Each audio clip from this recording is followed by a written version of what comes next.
4 basics हैं इस business के। कितने बेसिक्स हैं? 4। इस बात को ध्यान रखना, वो भी दिखा रहा 4 बेसिक्स।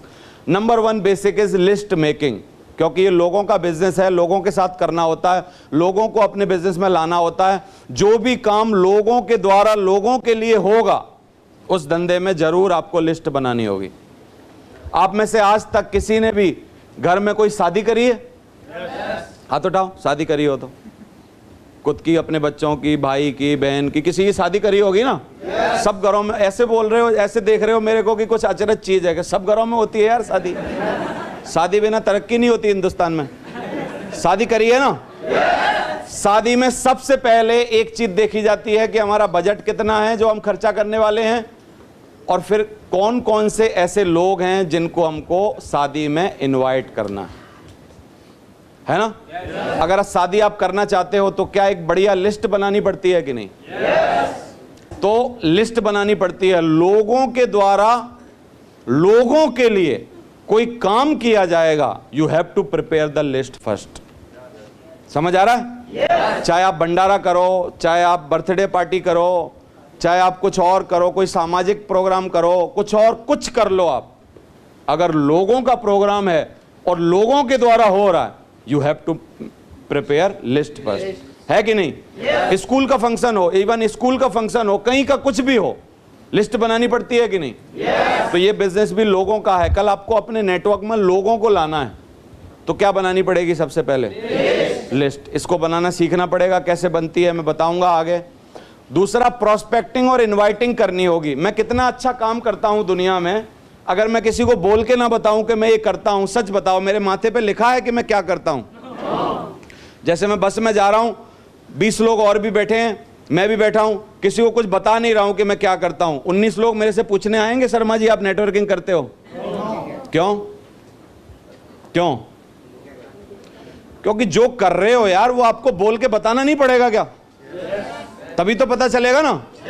तो इसलिए आपको प्रोस्पेक्टिंग और इनवाइटिंग करनी होती है, क्योंकि आप लोगों को बोल के बताते हो। जब बताते हो तो 2 बातें होती हैं, कोई मानता है और कोई नहीं मानता है।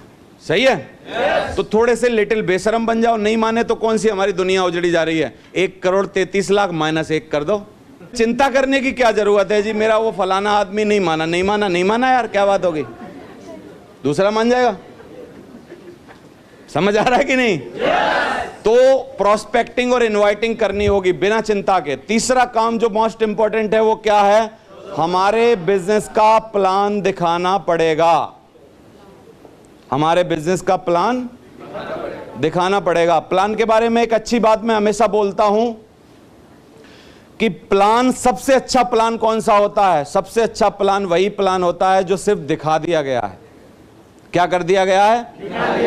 दिखा दिया गया है। ना तो प्लान खराब होता है, ना तो प्लान अच्छा होता है, ना देने वाला अच्छा होता है, ना देने वाला बुरा होता है। सिर्फ एक ही बात है, या तो सुनने वाला अच्छा होता है या तो सुनने वाला बुरा होता है। अगर आप अच्छे हो और प्लान दे रहे हो और सुनने वाला बुरा है, थोड़ी देर में पता चल जानी है। नाक मुंह जैसे अच्छा, उसने कहा ये 2 बनाने पड़ेंगे, ऐसे करना पड़ेगा, तुम्हारी कंपनी में ये नहीं है, उठ लो उठ लो। सुनने वाला कैसा है? बोलो, सुनने वाला कैसा है? बुरा है ना? सुनने वाला या तो बुरा हो सकता है या तो अच्छा हो सकता है। ना तो देने वाला बुरा होता, ना तो कोई प्लान बुरा होता। अच्छा प्लान कौन सा होता है? जो सिर्फ दिखा दिया गया होता। जब तक आपका नेटवर्क बहुत बड़ा नहीं बन गया है, प्लान दिखाने की कीमत देखो कैसे होती है। आप एक प्लान दिखाते हो, उस आदमी को बात समझ में आती है, क्या वो जिंदगी भर आपके लिए काम करता है कि नहीं? और इतनी सी बात के लिए यार प्लान दिखा देना चाहिए कि नहीं? 15-20 मिनट, आधे घंटा, क्या बात होगी बताओ? दिखाते रहना चाहिए ना। तो इसलिए प्लान दिखाना पड़ेगा। Number 4 is follow up. Follow up कब होता है? प्लान दिखाने के बाद 2 सिचुएशन पैदा होती हैं। एक आदमी मानता है, दूसरा नहीं मानता। जो नहीं मानते उनका फॉलो अप करना पड़ता है। फॉलो अप एक टेक्निक है। तो मेरे को ऑडी के सेल्समैन ने एक बहुत ही बढ़िया करोड़ रुपए की बात बताई, उसको मैं हर ट्रेनिंग में बताता हूं। बोलता है, शर्मा जी जितना बड़ा प्रोडक्ट उतना बड़ा फॉलो अप।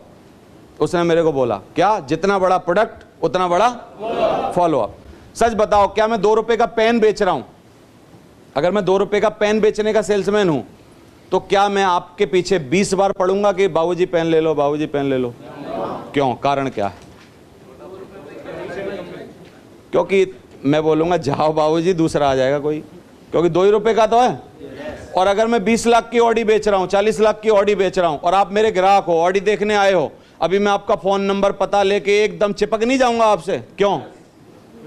क्यों? समझ आ रहा है कि नहीं?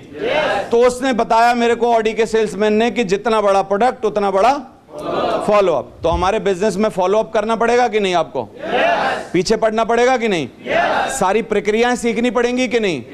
कैसे होता है, क्या होता है, कैसे हाँ करवाई जाती है, कैसे सवालों के जवाब दिए जाते हैं।